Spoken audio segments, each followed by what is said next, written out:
Em janeiro desse ano, entrou em vigor a Lei Brasileira de Inclusão da Pessoa com Deficiência, a Lei número 13.146, de 2015.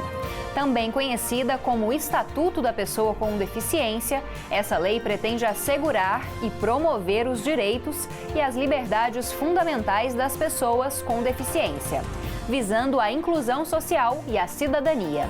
Nessa nova lei, os artigos que mais têm gerado discussão são os que tratam da educação.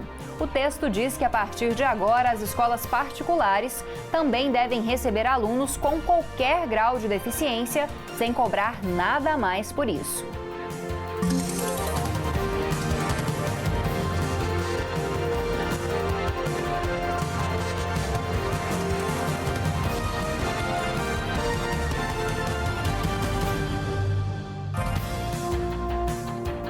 Olá!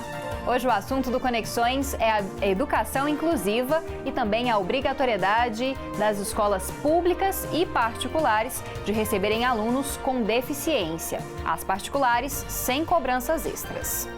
Bom, e para conversar com a gente aqui no Conexões sobre essa polêmica, nós convidamos a Joyce Rodrigues, que é mãe de uma adolescente com síndrome de Down e também é educadora ambiental. Olá, Joyce, muito obrigada pela presença. Eu que agradeço. Bom, nós também vamos conversar com o Krishnaor Ávila, que é presidente do Sindicato dos Estabelecimentos de Ensino do Estado de Goiás, o SINEP. Olá, Krishnaor, obrigada pela presença. Olá, é um prazer estar com vocês. E também contamos com a presença novamente do professor Edivar Madureira Brasil, que é secretário de Ciência e Tecnologia para a Inclusão Social do Ministério da Ciência e Tecnologia e também ex-reitor da Universidade Federal de Goiás. Olá, professor, obrigada novamente pela presença. Olá, Camila. A satisfação estar aqui mais uma vez no programa Conexões. Bom, para começar, como vocês avaliam a presença de crianças e adolescentes com qualquer grau de deficiência junto com alunos convencionais, né, com alunos que não tenham nenhum tipo de deficiência? Isso é importante para o crescimento desses alunos? Isso dá uma qualidade melhor para a educação dessas crianças? Você, como mãe, Joyce, o que você diria sobre essa educação inclusiva? Sim, com certeza que a socialização que acontece, ela tem que ser nesses moldes, né, naturais. A inclusão tem que ser na sociedade, a escola como um espaço da sociedade não pode ser diferente. As necessidades específicas pedagógicas devem ser atendidas, mas dentro de um planejamento como um todo, realmente, né? Então, você acha que isso traz uma qualidade melhor para o ensino das crianças com deficiência?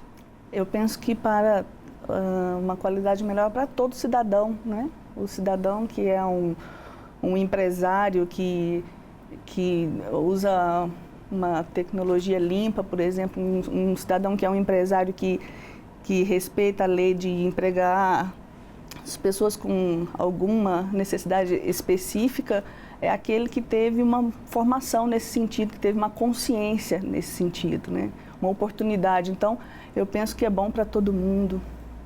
Krishnaor, e você, como representante dos estabelecimentos de ensino, como que avalia essa política de inclusão? É extremamente importante que o portador de deficiência tenha a oportunidade de realmente conviver com o aluno, digamos, sem nenhuma deficiência. É importante. Essa convivência é salutar, contribui para a melhoria da aquisição do conhecimento do portador de deficiência. A observação é só que, nesse caso, é necessário que a escola esteja dotada tanto de aparelhos quanto de material humano para prestar um excelente serviço, a fim de que não haja nenhuma falha nesse procedimento. Professor Edivar, o senhor à frente da Secretaria de Inclusão, como que o senhor percebe essa questão dos alunos com deficiência, não só no ensino básico, fundamental e médio, mas também na universidade? Bom, acho que a gente avança muito. Quando o país aprova uma lei, a lei de inclusão, né, a lei 3.146, e prevê esse tipo de inclusão, ele dá um passo e ele dá um sinal de uma nova política em relação às pessoas com deficiência, de um novo marco legal, de um novo marco pedagógico. E é claro que isso é um desafio para todos, né? Na época em que eu estava à frente da Universidade Federal de Goiás, nós tivemos essa experiência com a chegada de alunos com vários tipos de deficiência. E isso é um desafio para a universidade ou para a instituição de ensino, para o professor, para a família do estudante, para os colegas do estudante. E, claro, que isso oportuniza um crescimento mútuo.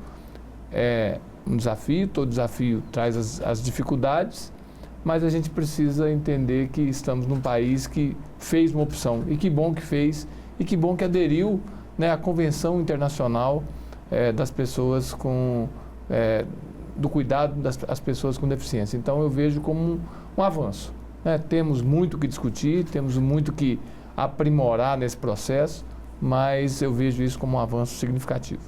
A UFG hoje, ela é preparada para receber esse aluno com algum tipo de deficiência? Existem ainda coisas que devem ser implantadas na universidade para conseguir atender da melhor forma possível esse aluno? Como isso é muito novo, tem muito que avançar. Desde a adequação de determinados espaços em relação à acessibilidade, as tecnologias que avançam a cada momento e precisam ser atualizadas, a contratação de profissionais, que sempre é uma dificuldade. Então, eu acredito, já estou 2 anos distante da gestão da UFG, mas eu acredito que a gente tem avançado. A gente já avançava com a consolidação do núcleo, isso vem se aprimorando e é um caminho que a gente gostaria que fosse mais rápido, né? Eu sempre gosto de fazer um paralelo. A gente sonha com a universidade sem reserva de vagas, sem cotas. Para isso, a gente tem que ter uma educação básica de qualidade em todos os atores, sejam públicos ou privados. Da mesma forma, a gente sonha com um país onde não precisa mais se falar de inclusão. A inclusão passe a ser uma rotina na vida das pessoas e a gente não tenha que ter cuidados especiais. Isso seja absolutamente incorporado por todos. Mas a gente está distante disso ainda e eu tenho certeza que com esse programa e outros a gente vai avançar um pouco mais. Bom, e a gente vai querer saber também como é que estão as escolas, se elas estão preparadas, mas isso a gente vai saber no próximo bloco. Não sai daí, a gente volta rapidinho com Conexões, que hoje fala da educação inclusiva.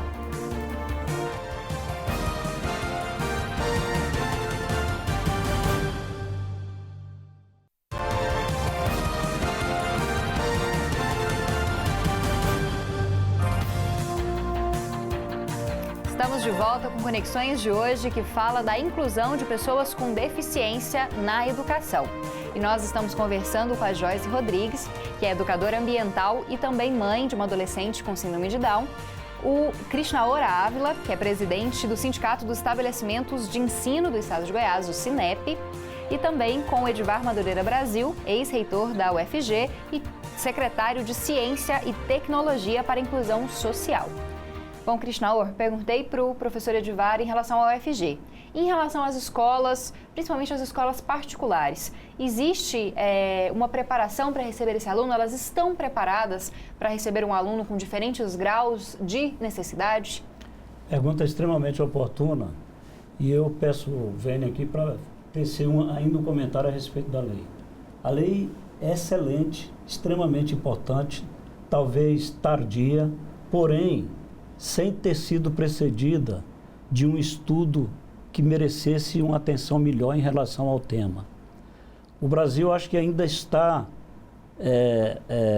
devendo o conhecimento sobre a real situação da pessoa portadora de necessidade. Nós não temos ainda um levantamento específico sobre todos os portadores de necessidade especiais no Brasil.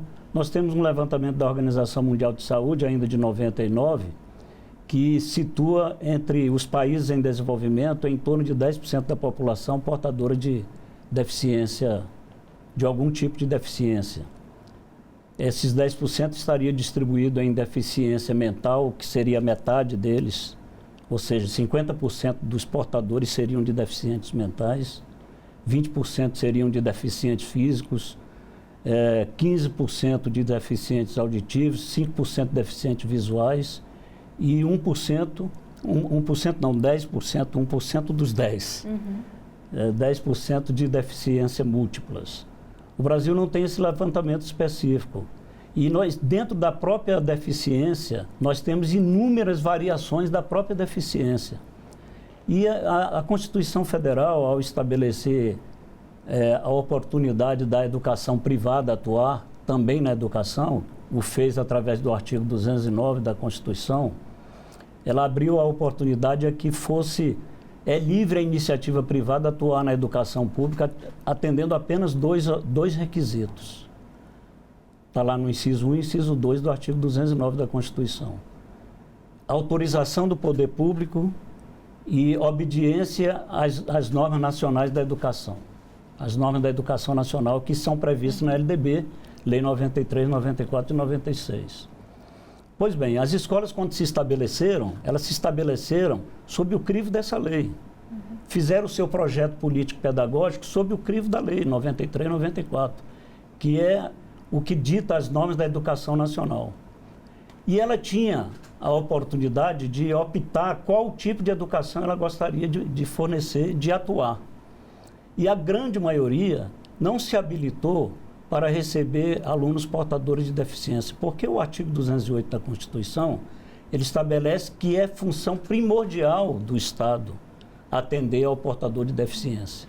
E para se adequar a essa nova realidade, demoraria muito tempo? Teria que haver um gasto financeiro muito grande para as escolas? Nós temos enormes problemas até chegar nessa situação. Primeiro, nós não temos profissionais habilitados suficientes para atender essa demanda. Segundo, a escola, a partir de janeiro agora, já é obrigado, porque a lei assim determina, a receber o aluno qualquer tipo de portador, qualquer tipo de necessidade especial. A escola não está preparada para isso, não tem como se planejar e como ela não pode cobrar, não pôde prever também na sua planilha de custo, que seria necessário.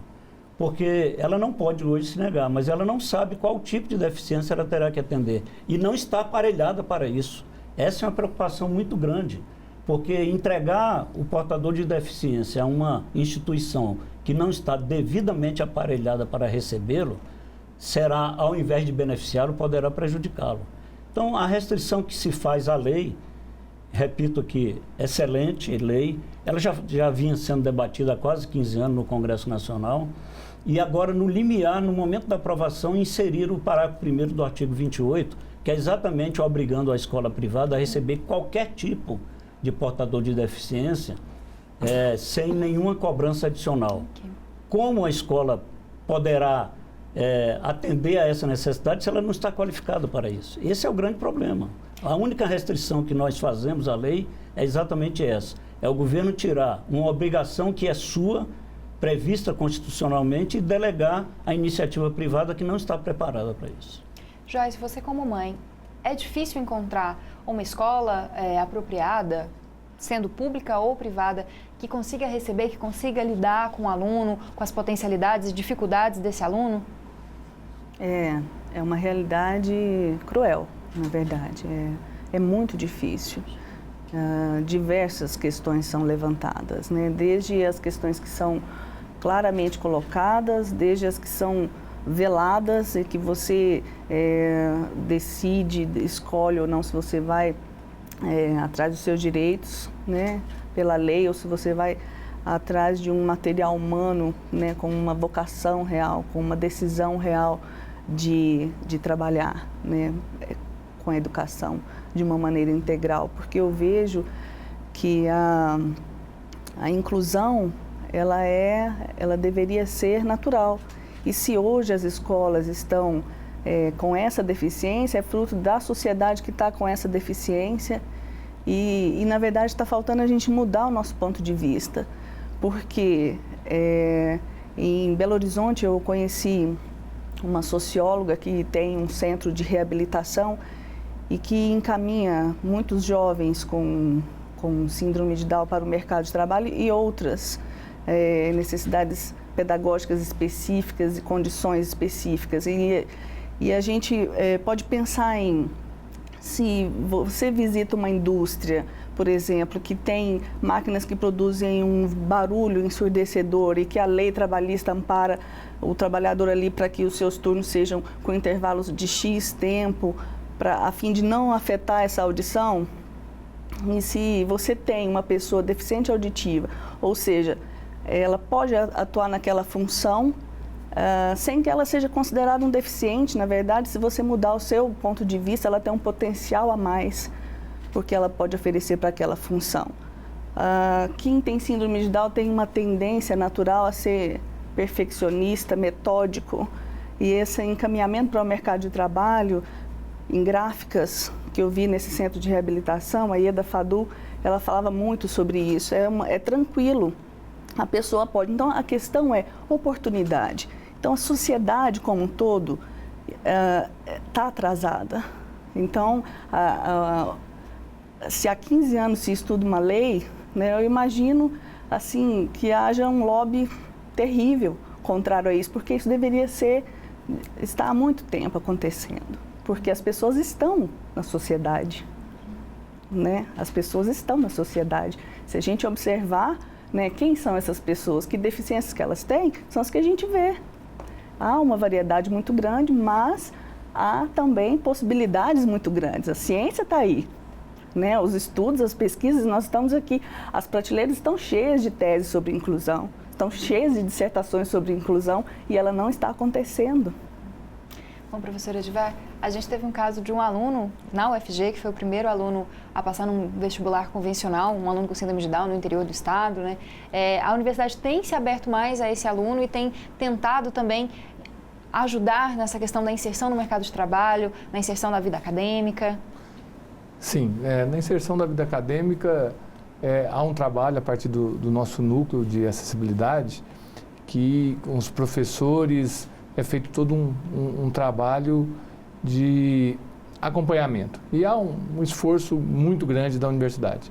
Apesar que muitas vezes também nos faltam os meios, sejam os meios materiais, sejam os meios humanos mesmo. Faltam às vezes pessoas, né, com contratos específicos para determinadas funções. Mas isso tudo é um processo que não acontece absolutamente de uma hora para outra. Esse planejamento, e eu entendo a apreensão do Krishna Ori e do sindicato das escolas particulares, mas a nossa experiência, que nós passamos por isso, mostra que esse é um processo gradativo e de muita aprendizagem. E isso dá para ser absorvido. É claro que seremos melhores quanto mais tempo formos expostos a essa situação. Mas eu gostaria só de fazer uma abordagem. Professor, posso interrompê-lo só para a gente ir para o intervalo? O senhor recomeça no bloco que vem? Bom, tenho que fazer então o nosso intervalo e a gente retorna no próximo bloco com a parte final desse debate, que hoje trata sobre a inclusão na educação. Não sai daí.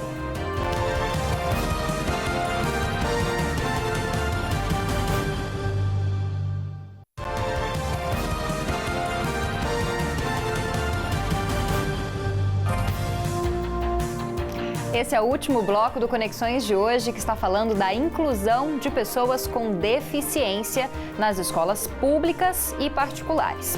Estão conosco para falar sobre esse tema a Joyce Rodrigues, que é mãe de uma adolescente com síndrome de Down e também educadora ambiental, o Krishna Ori Ávila, que é presidente do Sindicato dos Estabelecimentos de Ensino do Estado de Goiás, e também o professor Edivar Madureira Brasil, que é secretário de Ciência e Tecnologia para a Inclusão Social. Bom, professor Edivar, eu tive que interrompê-lo no bloco anterior por causa do nosso tempo. Queria então que o senhor fizesse a colocação a respeito desse processo de inclusão, esse processo de mudança mesmo, de uma perspectiva dentro da educação no Brasil. Bom, Camila, você se referiu no bloco anterior ao caso de um aluno com síndrome de Down lá da nossa regional Jataí. Tivemos também um aluno aqui em Goiânia, mas me lembro muito de um aluno com perda total da visão, o nome dele é Lucas, que fez ciência da computação. Eu tive o privilégio de acompanhar esse aluno no dia da prova do vestibular dele. E os professores leitores que ajudaram a ler a prova para ele responder, já se impressionavam com ele naquela ocasião. Ele passou pela universidade, eu tive o privilégio de entregar o diploma para ele e certa vez eu encontrei como servidor do Ministério Público Federal. Então é um exemplo de superação, todo aquele esforço, toda aquela dificuldade, apreensão até dos professores em lidar com o aluno 100% sem visão, foi altamente recompensador. Mas o gancho que eu queria fazer é que o Ministério da Ciência e Tecnologia, e especificamente a pasta que eu estou à frente, que é a Secretaria de Inclusão Social, ela trabalha com tecnologia assistiva. E o Brasil tem hoje mais de 50 núcleos de tecnologia assistiva nas mais diferentes instituições, sejam universidades federais, institutos federais, universidades privadas, aonde estão sendo desenvolvidas coisas maravilhosas para melhorar a vida dessas pessoas. Então, essa tecnologia, se nós conseguirmos fazer a academia dialogar com a empresa e transformar todas essas tecnologias em produtos, certamente esses produtos que hoje são importados, em breve nós poderemos tê-los aqui no país, desenvolvido pelos nossos pesquisadores, pelos nossos cientistas. Precisamos fazer esse diálogo, empresa e universidades, porque as soluções estão na prateleira e estão nos laboratórios, e eu vi, ao chegar a CECIS em novembro, eu vi coisas fantásticas sendo produzidas. Então, eu sou muito otimista que nós chegaremos naquela condição que eu falei no primeiro bloco,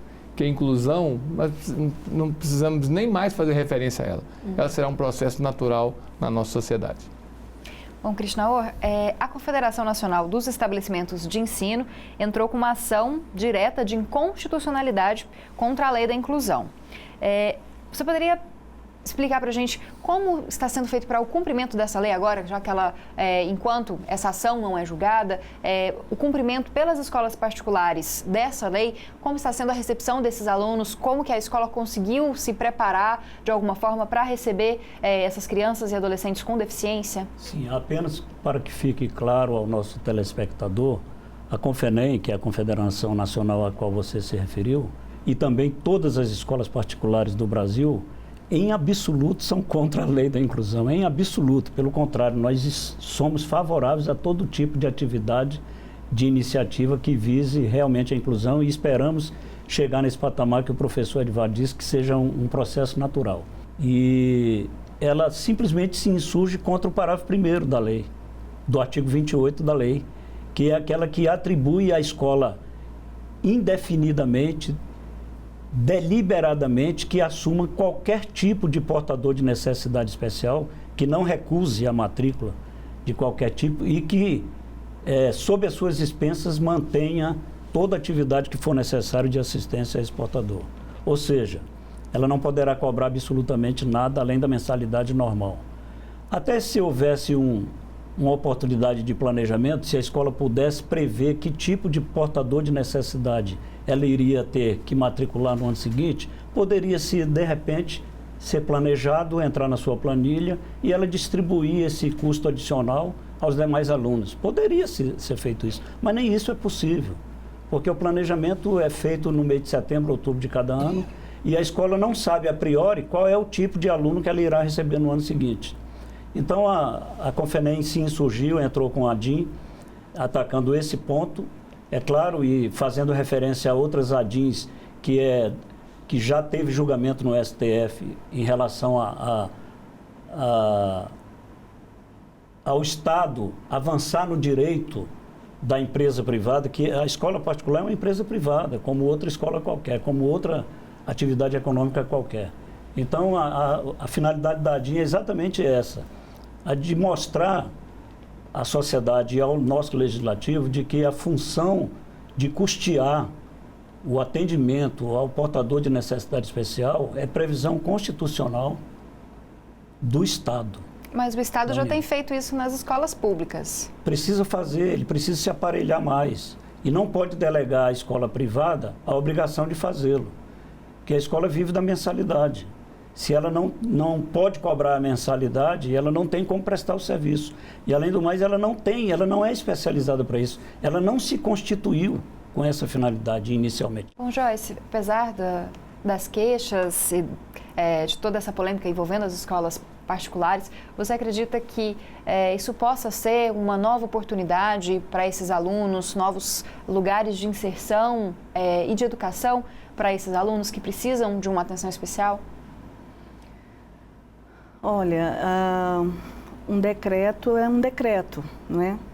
Mas isso não faz sair de dentro das pessoas a sinceridade, né? A vocação. Então, a gente fica realmente no meio disso.